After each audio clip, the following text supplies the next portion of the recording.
दोस्तों, आज के इस वीडियो में हम आपको एक बूढ़ी माँ और एक जवान बेटे का ऐसा वाकया बताने वाले हैं जिसको सुनकर यकीनन आपकी आंखों में आंसू आ जाएंगे और आप रोने लगोगे। इसलिए आप इस वीडियो को आखिर तक जरूर देखें। अस्सलाम वालेकुम दोस्तों, कैसे हैं आप लोग। उम्मीद करता हूं अल्लाह की जात से आप लोग अच्छे होंगे। दोस्तों, आज का वीडियो बहुत ही नसीहत वाला वीडियो है। इस वीडियो में हम लोग देखेंगे कि जो लोग अपने माँ बाप की इज्जत नहीं करते, उनका एहतराम नहीं करते, क्योंकि माँ बाप दुनिया का सबसे अजीम, सबसे खूबसूरत अगर कोई रिश्ता है तो माँ बाप का रिश्ता है, माँ का रिश्ता है। क्योंकि अल्लाह तबारक व तआला ने माँ के कदमों के नीचे जन्नत करार दिया। अगर माँ ना होती तो हम ना आते, आप ना आते। तो माँ एक ऐसी हस्ती है, लेकिन जो लोग उनसे बदसलूकी करते हैं उनका क्या अंजाम होता है। इस वीडियो में हम लोग देखेंगे कि एक बेटा अपने माँ के साथ बदसलूकी करता है और उसके साथ क्या इबरतनाक हादसा होता है, क्या क्या उसके साथ गुजरता है, जो उसकी सारी दुनिया उजड़ जाती है। बहुत ही इबरतनाक वीडियो है, तो देरी ना करते हुए वीडियो को स्टार्ट करते हैं और देखते हैं। तो हम जो वाकया आपको यहाँ पर बताने वाले हैं, यह वाकया हैदराबाद के किसी इलाके का बताया जा रहा है। यहाँ पर एक बूढ़ी माँ अपने एक जवान बेटे के साथ रहती थी। उसके शोहर का इंतकाल हो चुका था, यानी कि घर में बूढ़ी माँ और जवान बेटे के अलावा और कोई नहीं था। बेटा गलत लोगों की संगत में आ गया था। बुरे दोस्तों ने इसको गलत रास्ते पर डाल दिया था, जिसकी वजह से वो देर रात तक घर से बाहर रहता था। हर रोज बेटा रात को घर लेट आता था, जिसकी वजह से बूढ़ी माँ बहुत परेशान रहती थी। बूढ़ी माँ ने इसको कई बार समझाया भी कि बेटा रात को घर जल्दी आ जाया कर, मैं अकेली होती हूँ, मुझे खौफ महसूस होता है, हालात भी ठीक नहीं है, मैं तेरे बारे में सोच सोच कर परेशान रहती हूँ। तू जब तक घर नहीं आता है तब तक मैं खाना नहीं खाती हूँ, मैं सो नहीं पाती हूँ। तू रात को देर ना किया कर और घर जल्दी आ जाया कर। मगर बेटा माँ की बात कहाँ सुनने वाला था। वो तो एक कान से सुनता और दूसरे कान से वापस निकाल देता, यानी कि माँ की बातों का उस पर कोई भी असर नहीं होता था। आपको मालूम है कि अगर बेटे की जगह पर और कोई होता तो चलो ना मानता तो कोई बात नहीं, मगर यह तो इस बूढ़ी माँ का इकलौता बेटा था, इसके सिवाय उसका और कोई नहीं था। इसलिए वो इसके बगैर कैसे अकेली रह सकती थी, इसके बगैर कैसे खाना खा सकती थी, इसके बगैर वो कैसे सो सकती थी। मगर बेटे ने माँ की कोई भी बात नहीं मानी और वो ऐसे ही रात को घर लेट आता रहा। एक रात बहुत देर हो चुकी थी मगर बेटा घर नहीं आया। बेचारी माँ बहुत परेशान हो गई और सोचने लगी कि आज क्या बात हुई होगी जो अब तक घर नहीं आया है। बेचारी बूढ़ी माँ बार बार दरवाजे की तरफ जाती, उसको खोलकर गली की तरफ झांकती और जब वो नहीं दिखता तो वापस अंदर आ जाती। ऐसे करते करते रात तकरीबन सारी बीत चुकी थी। अब सुबह होने वाली थी कि अचानक दरवाजे पर किसी की दस्तक हुई। माँ भागते भागते गई और दरवाज़ा खोला तो सामने देखा कि बेटा खड़ा हुआ है।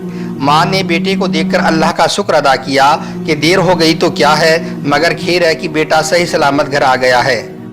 घर के अंदर आने के बाद बेटे ने कहा कि माँ बहुत जोर की भूख लगी है, रोटी चाहिए, भूख से मर रहा हूँ। इसने घर के अंदर आते ही चीखना चिल्लाना शुरू कर दिया। माँ ने कहा कि अच्छा बेटे अभी लाती हूँ, मैंने भी अभी तक कुछ नहीं खाया है, मैं भी पूरी रात तेरा इंतजार कर रही थी, लेकिन आज तूने घर आने में इतनी देरी क्यों कर दी। तू आज कहाँ चला गया था, मैं तेरे बारे में सोच सोच कर पागल हो चुकी थी। तो बेटे ने कहा कि माँ वो दोस्तों के साथ फिल्म देखने के लिए चला गया था, उसके बाद दोस्तों के साथ घूमने निकल गया, इस वजह से लेट हो गई। तो माँ ने कहा बेटे तू कैसे लोगों के साथ हो गया है, उन लोगों ने तुझे गलत रास्ते पर डाल दिया है, कितनी बार तुझे पुलिस भी पकड़ कर ले गई है। मैं लोगों को तेरी वजह से मुंह दिखाने के काबिल नहीं बची हूँ। मोहल्ले वाले सब कहने लगे हैं कि ये देखो उस बदमाश की माँ है। बेटा कुछ तो ख्याल कर मेरा, तेरा बाप तो ऐसा नहीं था और तेरी माँ भी ऐसी नहीं है, फिर तू क्यों ऐसा करता है। दोस्तों, बूढ़ी माँ तो अपने बेटे को प्यार से समझा रही थी, लेकिन उल्टी सीधी फिल्में देखकर और गलत लोगों के साथ में रहकर बेटे का दिमाग खराब हो चुका था। इस वजह से माँ की प्यार भरी बातें उसको कड़वी और जहर बराबर लग रही थी। वो चाह रहा था कि उसको माँ कुछ ना कहे और चुपचाप उसको खाना खिला दे। इसलिए माँ की बातें सुनकर बेटा चीख कर कहने लगा बस कर, ज्यादा नसीहतें मत झाड़ और फालतू की बातें ना बना, मुझको भूख लगी है, जल्दी से खाना दे दे वरना। बेटे का यह रवैया देखकर बूढ़ी माँ बहुत हैरान हो गई और वो सोच भी नहीं सकती थी कि उसका बेटा उससे इस तरह से कभी बात करेगा। तकलीफ के मारे उसका कलेजा फटने लगा। बूढ़ी माँ को गुस्सा आ गया और कहने लगी वरना क्या कर लेगा तू मुझको डराता है। उस माँ को तू धमका रहा है जिसने तुझे पाल पोस कर इतना बड़ा कर दिया है। शर्म नहीं आती तुझे माँ से इस तरह बातें करते हुए। जा, नहीं देती मैं तुझे खाना, आज भूखा ही सो जा ताकि तुझको पता चले। इतना सुनना था कि बेटा गुस्से से लाल हो गया। उसने एक जूता उठाया और माँ की तरफ फेंक दिया। गनीमत रही कि वो जूता माँ को नहीं लगा, वरना बूढ़ी माँ वहीं पर मर जाती। बेचारी माँ बहुत डर गई और उठकर भागने लगी। उसने दूसरा जूता उठाया और माँ को मारने के लिए पीछे पीछे दौड़ने लगा। बेचारी माँ भागती भी कहाँ, घर भी बहुत छोटा था। बिलाखिर वो माँ तक पहुँच गया और माँ को जूते मारने लगा। माँ ने बहुत हाथ पैर मारे, मगर वो अपने आप को इस संगदिल बेटे से ना बचा सकी। बेटे के जूते इसके मुंह पर लगने लगे तो बूढ़ी माँ के दिल से आह निकली और कहने लगी, ए अल्लाह, ऐसे बेटे से तो अच्छा था तो मुझको बेटा ही ना देता। ये कैसा बेटा है जो अपनी माँ को जूते से मार रहा है। ए अल्लाह, तू मुझे मौत दे दे, अब मैं जिंदा रहने के काबिल नहीं बची हूँ। ए मेरे मौला, आज जो मेरे साथ हुआ है उसको मैं बर्दाश्त नहीं कर सकती हूँ। मुझे अपने पास बुला ले, और इसने आज अपनी माँ की तौहीन की है, इसको तू दुनिया और आखिरत में बर्बाद कर दी। माँ की जबान से यह अल्फाज सुनकर बेटा लरज गया, मगर वो अब कर भी क्या सकता था। माँ की जबान से बद्दुआ निकल चुकी थी। वह बहुत डर चुका था। उसने माँ को वहीं पर छोड़ा और सोने के लिए चला गया। दोस्तों, उसके बाद माँ वहीं पर पड़ी रही और बेटा जाकर अपने बिस्तर पर सो गया। थोड़ी देर के बाद अचानक बेटे के पैर में दर्द होने लगा। उसने समझा मामूली दर्द है, अभी ठीक हो जाएगा, मगर उसका वो दर्द बढ़ता ही चला गया। सुबह हुई तब तक उसको बहुत जोर का दर्द होने लगा था। अब उससे वो दर्द बर्दाश्त नहीं हो रहा था। उसके पैर में सूजन भी आ चुकी थी। वो अपने घर से निकला और बड़ी मुश्किल से चलता हुआ एक डॉक्टर के पास पहुंचा।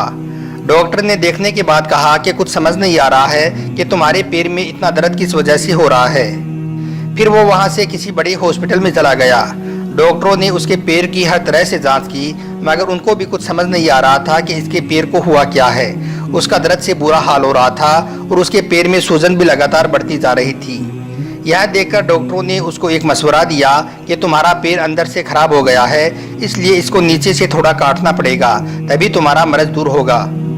उसके बाद उसका नीचे से थोड़ा पैर काट दिया गया, मगर उसको फिर भी आराम नहीं आया, यानी कि उसका दर्द वैसे ही रहा, कम नहीं हुआ। फिर डॉक्टरों ने उसका पैर थोड़ा और काट दिया, उसके बाद फिर थोड़ा और काट दिया। ऐसे करते करते उसका पूरा पैर काट दिया गया। अब वो आदमी बिल्कुल लंगड़ा हो चुका था, मगर उसका पैर ठीक नहीं हुआ। जहाँ से उसका पैर काटा गया था वहाँ पर उसमें पीप भर गई। अब दोस्तों, इधर बेटे का इलाज चल रहा था और उधर उसकी दुखियारी माँ का इंतकाल हो चुका था। बेचारी बूढ़ी माँ बेटे के हाथों से मार खाने के बाद सिर्फ 7 दिन ही जी पाई। इन 7 दिनों में इसने कुछ भी नहीं खाया था। बस वो इस बात को सोच सोच कर रोती रहती थी कि वो सोच रही थी कि उसका बेटा उसकी खिदमत करेगा, मगर मैंने तो इस बुढ़ापे में अपने ही बेटे के हाथों से जूते खाए हैं। अब मुझे ऐसे बेटे की कोई ज़रूरत नहीं है। बस यही कहते कहते वो मर गई। माँ के मरने के बाद बेटे की हालत बहुत ज़्यादा खराब हो गई। इसके पास खाने पीने के पैसे भी नहीं रहे, तो इसने भीख मांगना शुरू कर दिया और एक रास्ते पर बैठकर भीख मांगने लगा। मगर लोग इसके करीब भी ना आते, दूर से ही इसकी तरफ रोटी फेंक देते, जैसे किसी कुत्ते की तरफ रोटी फेंकी जाती है। लोग इसको देखकर कहते कि ये वही कमबख्त लानती इंसान है जिसने अपनी माँ को जूते लगाई थी। दोस्तों, वो इंसान लोगों के लिए एक इबरत बन चुका था। वो रास्ते पर बैठा रहता और उसके पैर के जख्म से पीप बहती रहती, उस पर मक्खियाँ भिन भिनाती रहती, जिसकी वजह से वो दर्द से कहराता रहता, मगर कोई भी उसकी ओर ध्यान तक नहीं देता। रास्ते पर बैठे बैठे भीख मांगते भी उसको 4 साल का वक्त बीत गया। एक दिन हैदराबाद में एक बहुत बड़े बुजुर्ग आए जिनका नाम मौलाना अब्दुल शकरुद्दीन था। मौलाना दीनपुरी रहमतुल्लाहि अलैहि एक बहुत ही नेक दिल इंसान और एक अच्छी तकरीर करने वाले इंसान थे। उन्होंने हैदराबाद में तकरीर की। उसके बाद वो कुछ लोगों के साथ वापस आ रहे थे कि रास्ते में उन्हें एक आदमी मिला। वो एक चारपाई पर बैठा हुआ था और दर्द से कहरा रहा था। उसके चेहरे का रंग पीला पड़ा हुआ था, उसके दांत मेले कुचेले थे और वो बहुत परेशान नजर आ रहा था। मौलाना उसके पास से गुजरे तो उस आदमी ने बड़ी दर्दनाक आवाज में कहा, मौलाना साहब, आप इधर तशरीफ लाएं, आप मुझे इबरत से देखें। मैं एक शेर था, ये मकान दुकान सब कुछ मेरा था, लेकिन आज मैं इस हालत में भीख मांग रहा हूँ। उसके बाद उसने अपना सारा वाकया मौलाना साहब को सुना दिया। ये वाकया सुनने के बाद उसने एक बहुत जोर की चीख मारी और वहीं पर ज़मीन पर गिर पड़ा। फिर उठा और फिर कहने लगा, हजरत, ये तो इस दुनिया की जिल्लत है, पता नहीं मेरे साथ आखिरत में क्या होगा। दोस्तों, उसके बाद उस शख्स ने इतना कहा और फिर वो ज़मीन पर गिर पड़ा। उसके बाद उसने अपनी आंखें नहीं खोली और यही कहता रहा, मौलाना साहब मेरे नाराज़ रब को मुझसे राज़ी करा दीजिए। जिससे माँ नाराज़ होती है उससे अल्लाह भी नाराज़ हो जाता है। आज मैं माँ की बद्दुआ की वजह से उजड़ कर रह गया हूँ। मेरी यह दुनिया बर्बाद हो गई है। मेरी ज़िंदगी में अंधेरा छा गया है। माँ की एक बद्दुआ ने मुझको बर्बाद करके रख दिया है। इतना कहते कहते उस लानती बेटे की आंखें हमेशा हमेशा के लिए बंद हो गई। दोस्तों, ये जो वाकया था, ये वीडियो था माँ के साथ बदसलूकी वाला। ये बहुत ही इबरतनाक और बहुत ही दिल को एकदम से क्या कहते हैं, दिल एकदम से बैठ गया, आंखें नम हो गई कि हर माँ बाप का एक ख्वाहिश होती है कि उसके एक औलाद हो, और अगर औलाद ना होती है किसी के तो वो कितना तरह की परिश्रम करते हैं, कहाँ कहाँ नहीं जाते हैं, कितनी डॉक्टरों को दिखाते हैं कि काश उसका एक औलाद हो। अगर औलाद होने के बाद उसके पीछे वो कितने खुशी खुशी उसके हर ख्वाहिशात पूरी करते हैं, उनको अच्छी तालीम, अपने पैरों पे खड़ा करना। और जब इस तरह के औलाद निकल जाता है कि अपने ही माँ बाप को इज़्ज़त नहीं देते, बेइज़्ज़त करते हैं और उसके मार-धार करते हैं, तो उस वक़्त जो आह निकलती है वो अल्लाह के अर्श बरी तक ज़रूर जाती है। क्योंकि हर माँ-बाप अपने बच्चों से ये तो ख्वाहिश रखती है कि हमारे बुढ़ापे में वो हमारा काम आएगा, लेकिन उस वक़्त जब उसको काम नहीं आता, और ये जो आह है ना, वो अल्लाह ज़रूर सुनता है। तो उस वक़्त वो सोचता है काश हमें बे-औलाद रखता। दोस्तों, ये वीडियो आप लोगों को कैसे लगी कमेंट बॉक्स में ज़रूर बताइएगा, और हमारे चैनल पे अगर आप नए हैं तो चैनल को सब्सक्राइब करिएगा और बेल आइकन ज़रूर दबाइएगा ताकि वीडियो अपलोड होते ही आप तक नोटिफिकेशन पहुँचे। दोस्तों, तब तक के लिए इजाज़त दीजिए, मिलते हैं नेक्स्ट वीडियो में। अल्लाह हाफ़िज़।